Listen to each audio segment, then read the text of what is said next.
Halo para penggemar dan pecinta fisika, pada video kali ini saya akan menjelaskan mengenai pembiasan pada kaca plan paralel. Plan itu datar, paralel sejajar.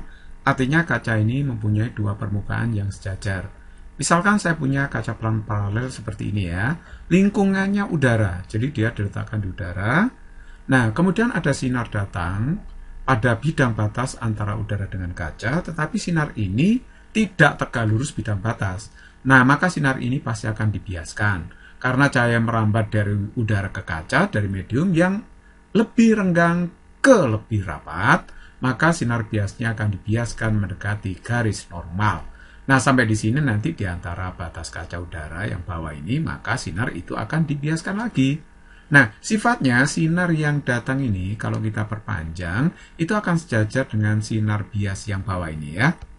Nah, kalau saya gambarkan demikian, jadi seandainya tidak ada kaca, maka sinar ini terus ke sana ya. Nah, karena ada kaca, dibiaskan, akhirnya sinar bias yang terakhir ini akan sejajar dengan perpanjangan sinar datang. Berarti kalau begitu ada pergeseran sinar datang ini. Nah, pergeserannya yang dimaksud adalah jarak antara garis ini dengan itu. Nah, ini pergeserannya ya. Oke, sama aja dengan ini kan, sama. T ini T. Kalau ini T, maka ini juga T ya. Oke, sekarang perhatikan baik-baik. Nah, seandainya ini adalah segitiga siku-siku ya, segitiga siku-siku di sini sudutnya theta. Kalau ini sudutnya theta, maka yang ini panjang lintasan cahaya dalam kaca itu saya namakan S. Jadi ini merupakan panjang sisi segitiga, panjang sisi miring ya, segitiga siku-siku ini. Oke? Nah, kita mau mencari T-nya ini. Sedangkan D ini adalah tebalnya kaca, ya, tebalnya kaca. Cara ini ke situ. Nah, kalau kita mencari T itu sangat mudah. Kita tahu bahwa yang namanya sin theta itu adalah sin demi. Jadi kalau begitu depan dibagi sisi miring. Depannya ini kan T, pergeseran sinarnya ya. T dibagi dengan S. Itulah sin theta. Jadi T per S. Akhirnya saya dapatkan T-nya itu adalah S sin theta. Ini saya sebut persamaan satu ya. Oke, nah sedangkan I-nya itu bisa ditulis secara geometri theta ditambah R. Ya kan? Theta ditambah R. Jadi kalau begitu theta-nya itu I min R. Ini saya anggap persamaan yang kedua. Oke, dari persamaan 1 dan 2 kita peroleh apa ya? Kita peroleh ini. Karena theta-nya bisa saya ganti I min R. Jadi akhirnya dapat T sama dengan S dikalikan sin I min R. Nah, sekarang lihatlah di sini bahwa cos R untuk segitiga yang ini ya. Nah, ini segitiga yang sini. Cos R itu adalah samping bagi miring, berarti D dibagi S. Nah, oleh sebab itu S-nya itu D per cos R. Ini saya sebut persamaan yang keempat. Dari persamaan 3 dan 4, substitusikan S ke sini ya. Jadi S dari persamaan 4 disubstitusi ke S dari persamaan 3. Masuk ke sini. Akhirnya kita dapatkan rumus T sama dengan D sin I min R dibagi dengan cos R. Nah, inilah besar pergeseran dari sinar yang masuk ke kaca itu. Jadi sekali lagi, pergeseran sinar yang dimaksud adalah jarak garis perpanjangan sinar datang dengan sinar bias yang terakhir. Nah, ini disebut sebagai pergeseran sinar. Menghitung pergeseran sinar, kita juga harus mengetahui hukum Snellius ya. Jadi kita harus memahami hukum Snellius untuk mencari sudut biasnya ini, yaitu R. Nah, sinar ini merambat dari udara ke kaca.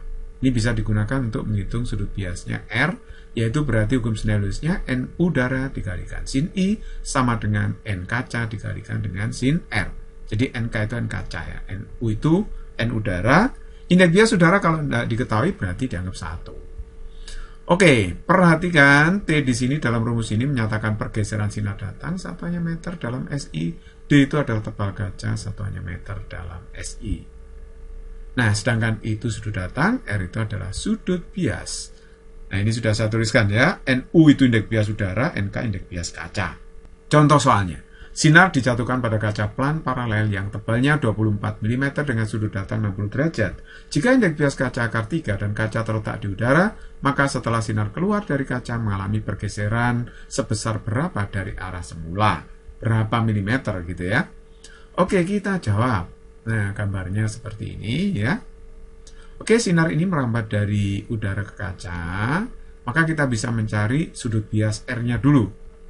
Nah, N udaranya kan 1 ya, kalau nggak diketahui itu 1, karena N udara itu sebenarnya bukan 1 sih, 1,0001 dibulatkan 1 gitu ya. N kaca itu akar 3. Nah, diketahui dalam soal, ya kan? Nah, sedangkan sudut datang diketahui 60 derajat, sedangkan tebalnya kaca itu adalah 24 mm. Oke, kita pakai hukum Snellius untuk menghitung sudut biasnya. Pembiasan dari udara ke kaca berarti berlaku NU sin I sama dengan N kaca kali sin R. Nah, kita masukkan N udara 1, I-nya adalah 60 derajat, N kacanya akar 3 kali sin R. Jadi ini sin 60 itu setengah akar 3 ya. Jadi ini akar 3 sin R, akar 3-nya dicoret, berarti setengah sama dengan sin R, berarti R-nya dapat 30 derajat. Nah, kalau R-nya sudah ketemu 30 derajat, kita masukkan ke persamaan rumus pergeseran sinar ini. Jadi kalau begitu D-nya kita masukkan 24 sin I min R. I-nya 60 derajat, R-nya sudah ketemu 30, dibagi dengan cos R, R-nya adalah 30.